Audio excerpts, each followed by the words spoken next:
I'm Sarah Knight, and welcome to It's Got Pockets, where just like finding the surprise pockets in your favourite trousers, I'm bringing you perfect pockets of joy and realness.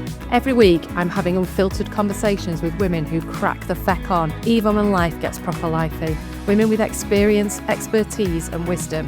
Because sometimes the best stories start in the middle. Women who've been there, done that, and they're still figuring it out. Join me for real talk, useful tactics, and all the swears in between that make your life and business feel that bit more manageable. Well, hello.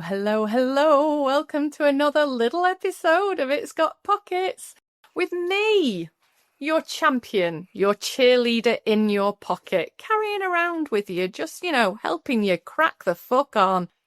Today, I'm talking about the plot twist you never saw coming, the one where you choose you. This episode, it's not the noisy one. It's not about the big dramatic reinvention. It is the quietest rebellion of all. The one where you go, do you know what? This is about me. This is what I'm going to do. I'm choosing me. It's quiet. It's often in those quiet moments when we realise it. This is the plot twist that no one prepares you for, the one where you finally stop performing, you stop pleasing every other bugger around, you stop perfecting everything, and you finally just choose you. Not the noise, not the shoulds, not the shiny things that look good but feel like a big bag of nonsense to live inside, the things that, ultimately massively compromise your soul, your alignment, the way your value system. When you're feeling in that place of compromise all the time, it's not bloody good for you. It compromises your sanity. And our sanity is something that we deserve.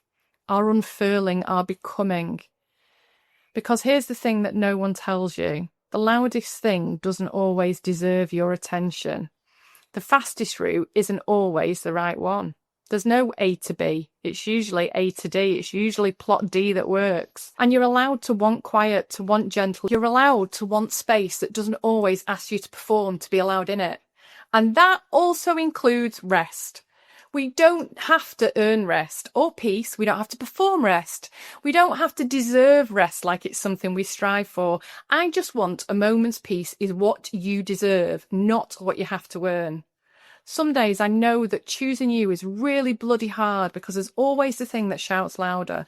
The work, the parents, the aging parents, the running around, all the stuff that you have to hold up, the holding the sky up, fixing all the things, solving all the things, finding all the things because no other bugger in your house can find them, sorting the kids, the dog, the washing, the appointments, all of the different sorting things that we have to do all of the bloody time.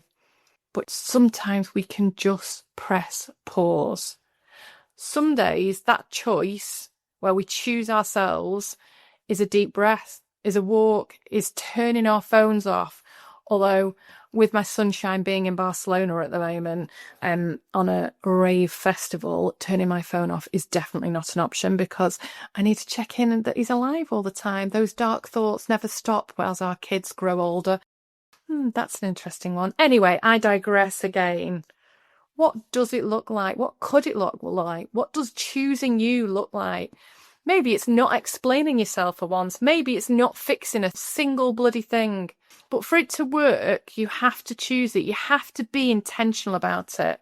That's self-influence, self-intention, self-trust, self-leadership.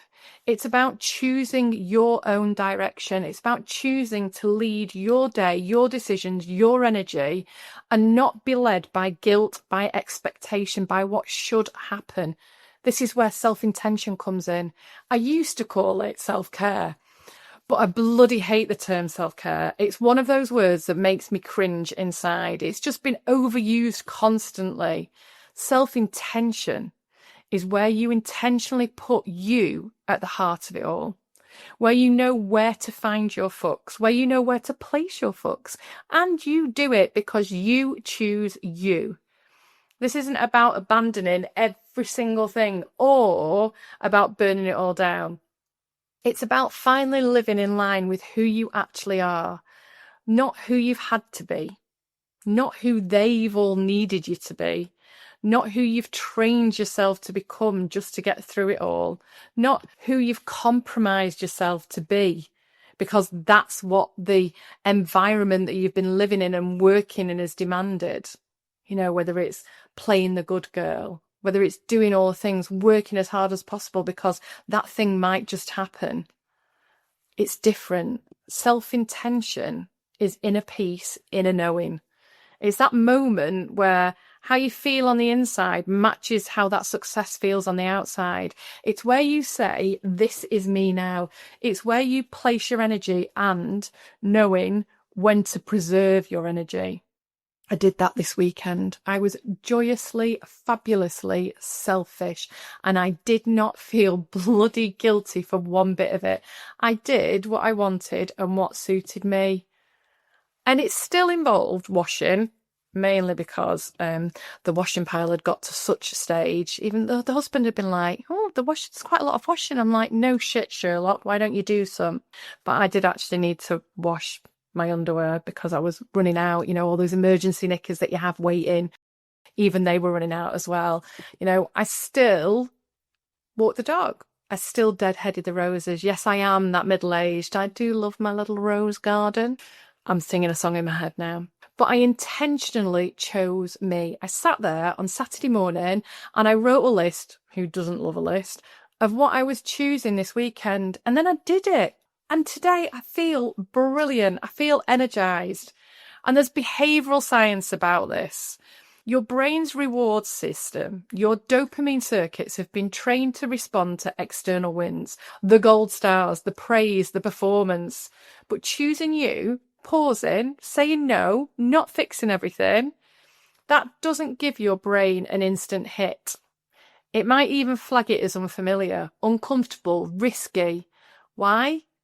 Well, we've been taught that this worthiness comes from our definition of other people and what other people should do, what other people do, what the side eyeing looks like. We've been taught that busyness equals success, that stillness equals weakness. We've been taught that to have it all, you need to go for it all and to keep going and to keep going and to keep going and to put the mask on and to say it's all absolutely bloody fine. Because when you slow down, your brain whispers, careful, Doris, you're going to fall behind.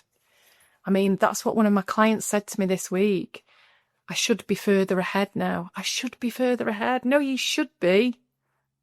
Nowhere. You are exactly where you are, and that's right for you. It's what you do next that counts. The whisper of I should be further ahead, it's old wiring. It's not truth. So today, if you did one thing that honoured your energy, that protected your peace, that took a breath, let something drop, or you didn't bloody explain yourself, and you're not behind, you're certainly not bloody lazy, maybe you're in alignment with how you need to be. You're living with self-intention. And the more you do that, I can absolutely guarantee it feels bloody brilliant. And here's the other bit of brain science.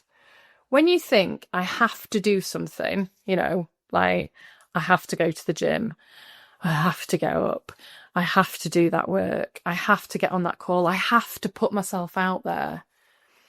Your brain sees it as a chore and your brain sees it as an effort. And this is a big part of the work that I do with clients, the effort versus reward processing in our brains. It's so huge. There's a key part of our brain that is all about reward systems, and it helps evaluate that effort versus payoff when we're deciding whether to act. And if your inner voice, if your inner narrative, if your self-talk is going, I have to, your brain flags higher effort and lower reward.